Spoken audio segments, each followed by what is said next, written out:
Here's a strange thing about being good at thinking. Most people assume that if you're the sharpest mind in a given room, that room becomes easier for you, more comfortable, more yours. And occasionally it is. But talk to enough people who have actually lived in that position, in meetings, in classrooms, in families, in friend groups, and you'll start hearing the same quiet complaints over and over. Not bragging, not humility either, something closer to fatigue. Because being the smartest person in the room is not a throne, it's a job. And nobody explains the job description to you before you're handed it. Today we're going to look at 8 specific struggles that come with that position, what psychology actually says about each one, and why the whole experience tends to feel far less impressive from the inside than it looks from the outside. Let's start with the one nearly everyone recognizes first.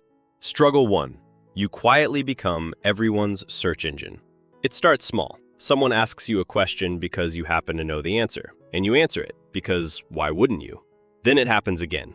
Then it becomes a pattern, and eventually it becomes an assumption. You are the person people come to before they try thinking about it themselves.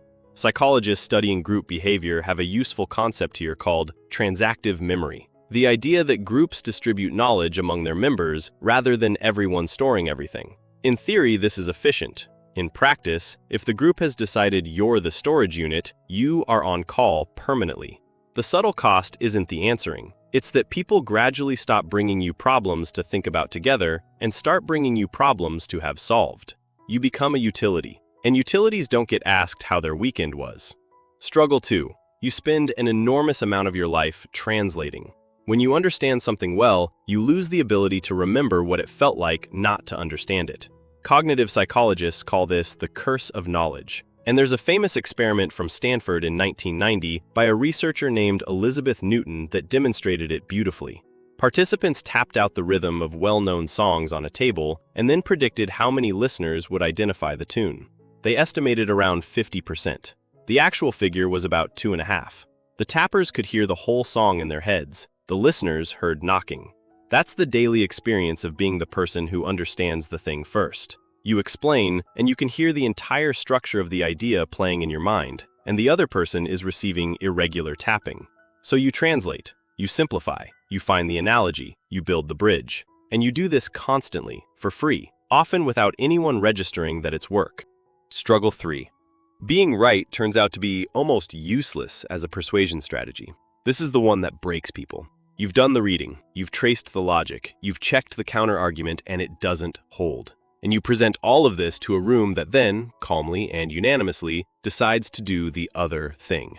Research on motivated reasoning is genuinely uncomfortable here. Work by Yale's Dan Kahan has repeatedly found that people with stronger analytical skills aren't more likely to reach accurate conclusions on emotionally charged topics. They're more likely to construct sophisticated defenses of the position they already held. Which means your careful evidence is landing in a room full of very capable lawyers arguing for the defense. Meanwhile, the human brain tends to be persuaded by confidence, repetition, warmth, and social proof, roughly in that order, with accuracy sitting somewhere near the bottom of the list. Nobody has ever changed their worldview because someone else made a well-organized spreadsheet, and yet you keep making them. Struggle 4. There is nobody to check your work. This one is quieter and lands later, usually somewhere in your 30s. When you're consistently the strongest thinker in your immediate environment, you lose access to friction. No one catches your blind spots because no one is standing in the position to see them. Your bad ideas don't get filtered out early, they get politely agreed with and then discovered by reality several months later. Psychologists who study expertise development talk a lot about the necessity of accurate feedback for growth, and the uncomfortable truth is that praise is not feedback. Being told you're brilliant tells you nothing about which of your assumptions is quietly wrong. So intelligent people in unchallenging environments often experience a strange kind of stagnation that feels like success from the outside. You keep winning arguments, and you keep learning nothing, and those two facts are more related than they look. Now, before we continue, it's worth sitting with something. Every struggle we've covered so far shares a shape. None of them are about the difficulty of thinking. They're about the difficulty of thinking in the company of other people. That distinction matters because it means this isn't really a story about intelligence at all. It's a story about mismatch. And the next 4 make that even clearer. Struggle 5. Your reward for solving the problem is a bigger problem. There's a pattern in organizational psychology sometimes described informally as the competence penalty.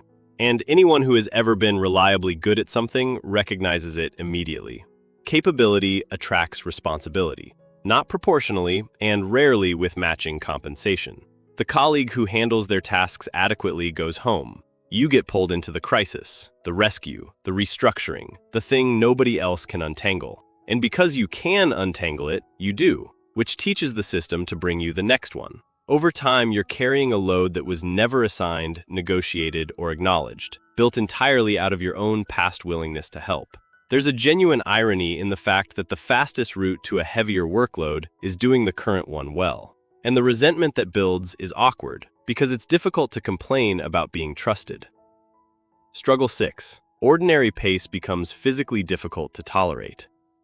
Not in an arrogant way, in a nervous system way. Research on cognitive stimulation consistently finds that people with high intellectual capacity require more input to stay engaged, and that when the input drops below a certain threshold, the experience isn't neutral, it's aversive. Which is why a 40-minute meeting that could have been a paragraph doesn't just bore you, it drains you in a way that feels disproportionate and slightly embarrassing to admit. You've solved the problem in the first 4 minutes. The remaining 36 are spent performing patience, nodding at intervals, and watching your own mind wander off to redesign something unrelated. The struggle here isn't intellectual, it's behavioral. You have to keep pretending, hour after hour, that you are still in the room. And people notice when you're not, and they rarely interpret it charitably.